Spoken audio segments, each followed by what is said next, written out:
Any opposition to the bill?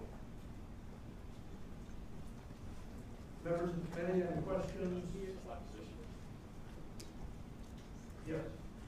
So, my name is John Paul Spino. I'm with the Virginia Board of People with Disabilities. I'm here to express our concerns about the implications of, in terms of the Commonwealth's existing plan to redirect funds for community services. It was our understanding that part of the Commonwealth's plan entails redirecting funds that are currently going to institutional services to those services. We have concerns about the impact this bill will have on that plan. Thank you very much. Yes, one more. And we belong here to Virginia. We are here to express opposition to the bill. The cost per person at the training centers continues to rise. At CBTC, it's in excess of $300,000 per person per year. We do know that people with significant complex needs can be served safely and successfully in the community. The Virginia Training Center is the most recent example of that. We've heard lots of great stories from families who at first were very concerned about the closure and what it might mean for their loved ones, but who are now very pleased with the community services they provide. As my colleague from the Virginia Board mentioned, we do have a dual system, and there is on the other side of the system 11,000 Virginians with developmental disabilities who are requesting community-based care and are waiting to receive community-based care, and 3,000 of those individuals are in intense crisis. People living with caregivers with terminal illness, people living with caregivers who are aging. So there are limited dollars in our system, and we do know that as those dollars are redirected, we can serve more people and we can serve them with better services in the community. Thank you very much. And we have one more. Good morning, Mr. Chairman, members of the committee. My name is Jennifer Basin. I'm with the Virginia Association of Community Services Boards.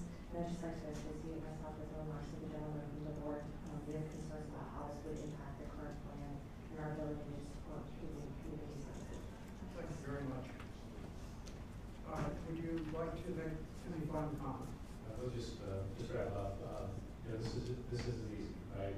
But when you come down to the last 150 people in Virginia that are most in need, there's got to have some options.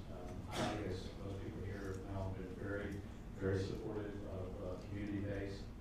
Many years ago, we did the best we could. We had 3,000 people up there, and we didn't know how to deal with them. We didn't have medications.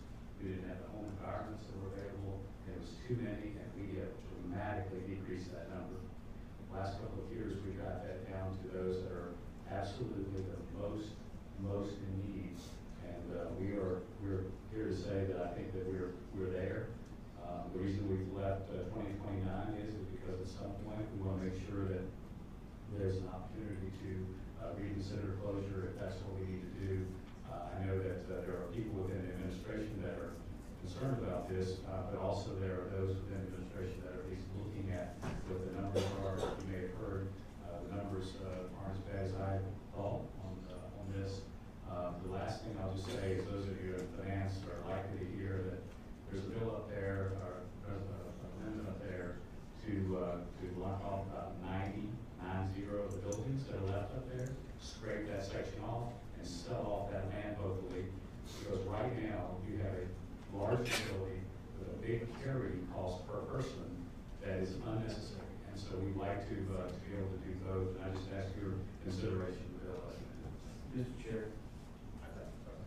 Let's see, I had Senator Fowler first, and then I want to associate my comments. Having one of those service centers, training centers in the state of Chesapeake. I've visited there many times, and they provide a continuum of care that I don't think we've done outside of that. So, moving these folks is traumatic on them.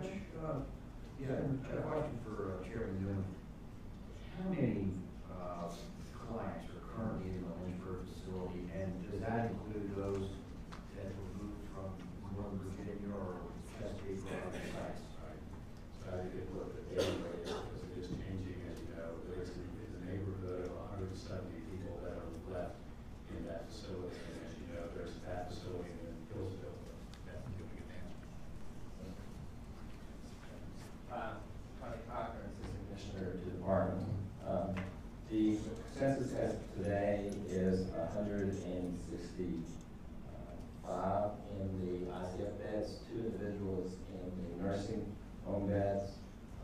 As mentioned, 1 individual will move on Monday, 1 individual will be transferring on Monday. So on Monday, to a different section of buildings, so we will have 166 residents as of Monday. And does that include clients who are moved from Northern Virginia or Kentucky? I don't know if we have any residents left in Northern Virginia or not. I had to check that number. We had some people transfer. We also had some people come to the training center and move back to their home community. I'll give you that number. Mr. Chairman, Yes. just to help me answer the question, there have always been residents from Northern Virginia because this particular training center takes the most frail, most disabled, and they can come from all over the state historically. And if I might, Mr. Chairman, I also want to speak in favor of this bill. I think this whole thing has been a travesty and a tragedy. We have forced families to make decisions that they never should have made, and we have succeeded in the same time in turning the disability community against each other when they share a common need that we're failing to address, frankly. And it's getting worse, not better, in terms of the people who need our assistance. But to take the most frail, most disabled, and take them out of the places where they and their families have been happy and content is just cruelty I can barely bear. Thank you very much. Mr. Chairman, if I could answer, I did have the numbers quickly. There's 36 residents from the northern part of the state at CBTC. There are 33 community service boards who have a resident currently at CBTC. Thank you very much. I would just personally comment, I can't think of anything that has happened in the General Assembly in my 16 years that has inflicted greater cruelty on a group of people than the actions. This thing just, the ball got rolling and has continued. And then to hear that someone who has been watched over by the family for 50 years there is now going to be evicted is just stunning to me. I would just ask, is there a motion on the bill? Mr. Chairman, I think Senator Pekin, I would like to speak before that motion. I would like to join Senator Howell, Senator Cosgrove, Senator Black in strongly supporting in all manner this Senator Newman's proposal. I want to commend Senator Newman for the work he has done over the years in support of Central Virginia Training Center. I, as a new senator, is in my district, and I want to work with Senator Newman, the Bryant family, the Wood family. Thank y'all for coming down and all y'all have done over the years to bring awareness to this situation. I hope that we will pass this bill. Thank you very much, Senator Stewart. Thank you, Mr. Chairman. In Southwest Virginia, we have the Southwest Virginia Training Center in Hillsville. We have a similar but a little different construction that Doug Campbell's carrying. It's my hope that we'll support Senator Newman's bill today and similarly support Doug Campbell's bill, hopefully when it makes its way over for all the reasons we've articulated. And I don't think we need to make it any more clear, but these are folks that, through no fault of their own, can't help themselves, need significant help. And their families very much, who've known them their whole lives, very much believe this is the best way they can receive help.